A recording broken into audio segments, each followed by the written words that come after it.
대부분의 50대, 60대들은 은퇴 후 이런 이야기를 자주 합니다. 노는 것도 하루 이틀이지. 하루가 한 달, 1년처럼 길게만 느껴져요. 이젠 해외여행도 별 감흥이 없어요.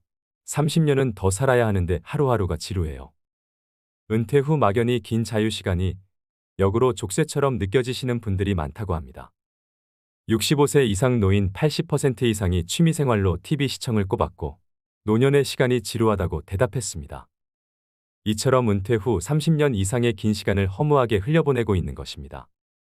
현재의 우리 중장년들은 정말 부지런히 살아왔습니다. 때문에 막상 은퇴 후 자유가 찾아와도 놀아도 되나라는 고민을 하고 잘 노는 법을 성취하지 못했기에 실천에도 어려움을 겪습니다. 처음 몇 년은 친구들도 만나고 여행도 다니며 하고 싶었던 것들을 하며 신이 나지만 이내 막막해지는 시점이 오기 마련입니다. 먹고 살기도 힘든데 무슨 취미생활이냐고 생각하시는 분들도 분명 계시리라 생각합니다. 하지만 아무런 취미생활 없이 노후 생활을 보내게 되면 자존감이 낮아지고 우울증에 걸리게 될 확률도 높아지게 됩니다. 그렇게 되면 건강이 악화되고 병원에 방문하는 시간이 많아지는 악순환을 겪게 되지요. 퇴직 후 지나치게 남아도는 시간을 보내는 것이 중장년에겐 큰 도전일 수 있습니다. 하지만 노후에 무엇을 할 것인가에 대해 생각하지 않는다면 다가올 장대한 시간은 축복이라기보다는 고통 그 자체일 수 있습니다. 특히 성공적으로 준비하여 노후를 심심하지 않게 보내는 선배들을 보면서 이제 우리 사회도 재미있게 노후를 보내는 것에 더 큰 관심을 가져야 한다는 것을 깨닫게 됩니다. 오늘은 노후에 돈이 많이 들지 않으면서 행복한 노후를 보낼 수 있도록 도와주는 취미활동을 소개해드리겠습니다. 첫 번째는 탁구입니다. 우선 탁구의 제일 큰 장점은 다른 운동보다 근력과 체력이 덜 요구되어 남녀노소 같이 즐길 수 있습니다.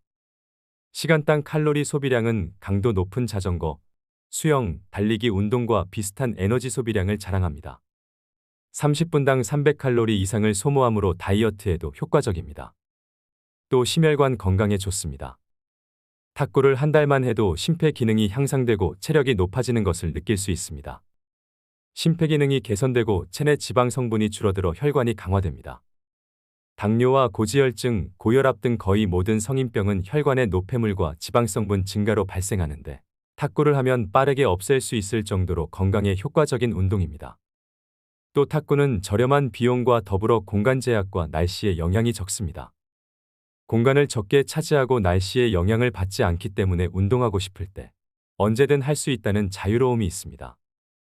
집중력도 높일 수 있고 가볍게 운동하면서 부상 위험이 적은 스포츠이기 때문에 80대까지 무리 없이 즐길 수 있는 취미입니다. 두 번째는 독서입니다. 매일 책을 조금씩 읽는 것만으로도 두뇌의 정신활동이 자극이 됩니다. 한 연구에 따르면 독서는 뇌의 노화 방지에 높은 효과가 있기 때문에 알츠하이머 및 치매와 같은 정신장애를 늦춘다고 합니다.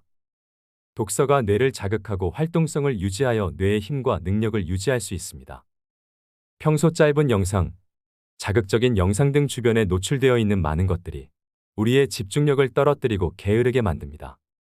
하지만 독서를 하는 동안 집중력을 향상시킬 수 있습니다. 또 노후의 독서는 무언가에 몰두할 수 있는 정신적인 공간을 제공하면서 노년의 일상적인 걱정으로부터 덜어주는 역할을 합니다.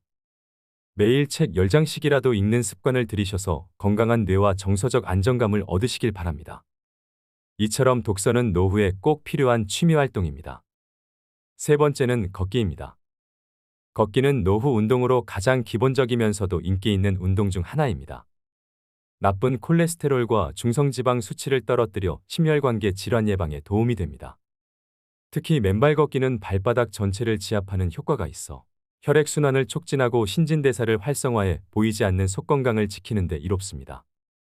또 걷기는 수면 호르몬 분비를 촉진해 수면의 양과 질을 동시에 개선시킬 수 있으므로 평소 불면증이 있는 사람에게 효과적입니다. 우울증 완화에도 큰 도움이 되는데요. 맑은 공기를 마시고 햇볕을 쬐면 행복 호르몬이라고 불리는 세로토닌 분비가 촉진되어 불안감과 우울감 등이 완화됩니다. 중년 여성들이 흔히 겪는 갱년기 증상 완화에도 큰 도움이 됩니다. 몸이 나빠지는 걸 막고 지금의 건강을 유지하는 데는 걷기만한 운동이 없습니다. 걷는 습관이 쌓이면 인생 후반에 보다 건강한 모습으로 되돌려받을 것입니다. 네 번째는 그림 그리기입니다. 어느 한 연구에서는 그림 그리기는 기분을 좋게 만드는 신경전달 물질인 도파민을 증가시키고 스트레스 호르몬을 줄여준다고 합니다. 실제로 저도 그림 그리는 취미를 가지고 있는데요. 그림을 그릴 때 복잡한 마음과 우울한 감정이 어느새 침착하게 바뀝니다.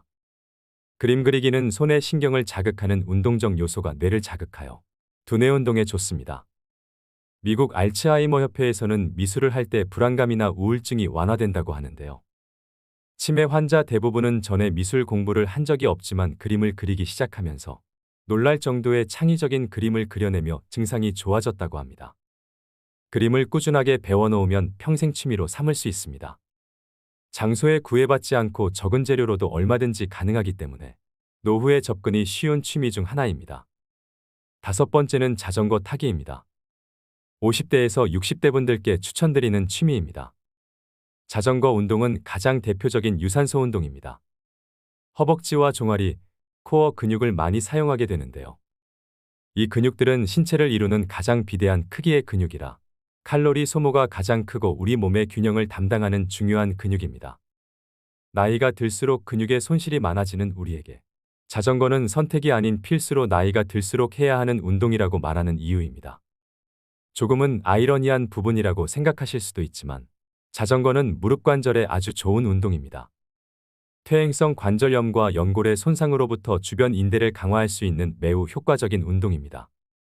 삼성서울병원 교수는 하루 30분 이상 일주일에 4회 이상 자전거를 타는 노인은 신장병이나 중풍을 최대 50% 이상 감소시키고 대장암 및 직장암도 40% 이상 감소시킨다고 밝혔습니다.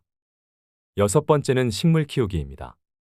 실제로 반려식물을 키우면서 자연과의 접촉을 하게 되면 혈압을 낮추고 마음의 평온함을 증가시킨다고 하는데요. 요즘엔 식집사란 새로운 용어도 등장하고 식물 키우기가 하나의 트렌드로 자리 잡고 있습니다. 식물은 반려동물처럼 비교적 큰 비용이 들지 않고 손이 덜 가면서도 충분한 정서적 교감과 위안을 받을 수 있습니다. 과학자들은 식물을 키우는 것만으로도 전반적인 뇌 건강의 기능을 향상시켜준다 합니다.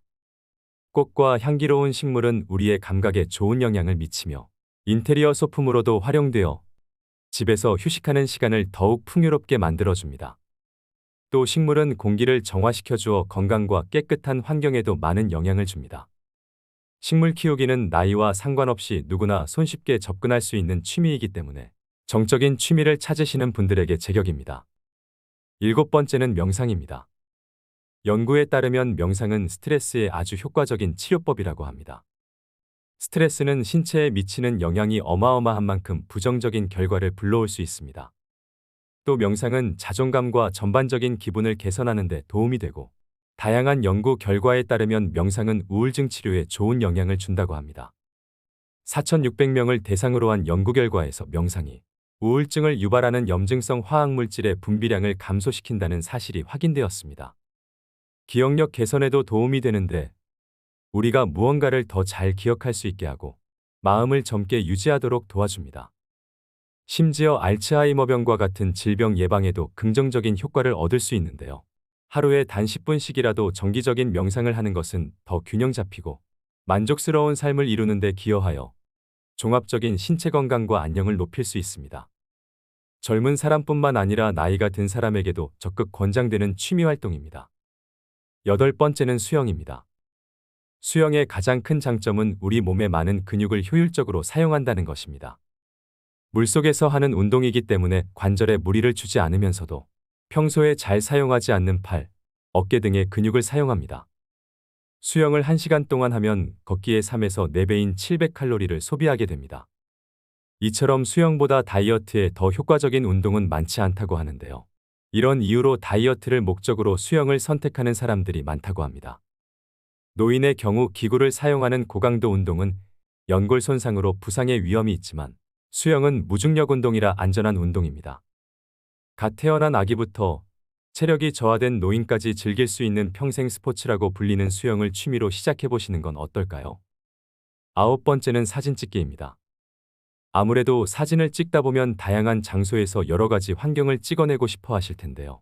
특히 풍경 사진을 찍게 되면 산과 바다 등 풍경들을 구경하며 사진을 찍는 것이 의미 없이 걷기 운동을 하는 것보다 훨씬 지루하지 않고 보람차고 건강한 몸을 갖게 도와줍니다.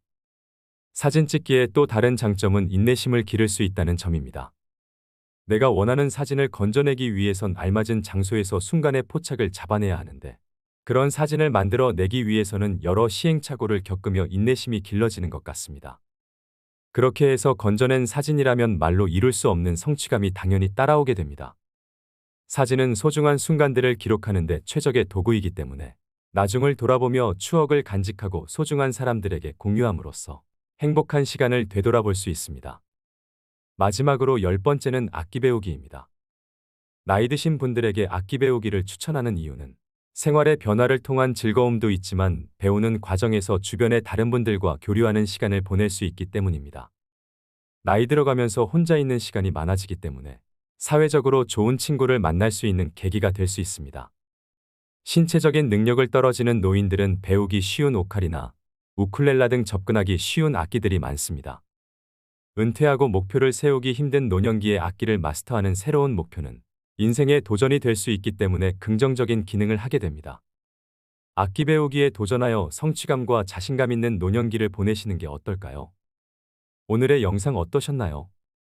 무엇이든 서툴러도 좋습니다. 완벽하지 않아도 되고 화려하지 않아도 됩니다. 박자가 틀린 기타 연주를 하면 어떤가요?